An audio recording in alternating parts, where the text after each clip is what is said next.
এখন প্রায় রাত ৮টা। এই সময় বাজার থেকে মাছ নিয়ে এসেছিল, সেগুলোই কাটাকুটি করতে হবে, তাই নিচে নিয়ে গেলাম কলপাড়ে। দেখি খুব সুন্দর চাঁদ দেখে মনে হলো, চাঁদের হাসি বাঁধ ভেঙেছে উছলে পড়ে আলো, ও রজনী গন্ধা তোমার গন্ধ সুধা ঢালো। দুইজনে মাছ কাটতে কাটতে গুছিয়ে নিয়ে এসে মাছটা এবার রান্না করে নেব। টাটকা মাছ আনলে সেটা ঝোল খেতে কিন্তু বেশ মজা লাগে, সেজন্য এটাকে এখন ঝোল করে নিচ্ছি। মশলাটা কষিয়ে মাছের ঝোলটা রেডি করব।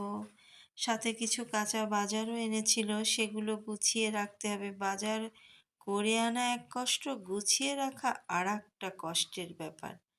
এই যে বাজারগুলো এখানে সবগুলো বের করে আপনাদেরকে দেখাচ্ছি। কিছু কাঁচা সবজি ছিল, আটা, সেমাই, এই টুকিটাকি সংসারের জিনিসপত্র সব নিয়ে আসা হয়েছিল, সেগুলোই বের করে রাখলাম, গুছিয়ে রাখতে হবে পরে।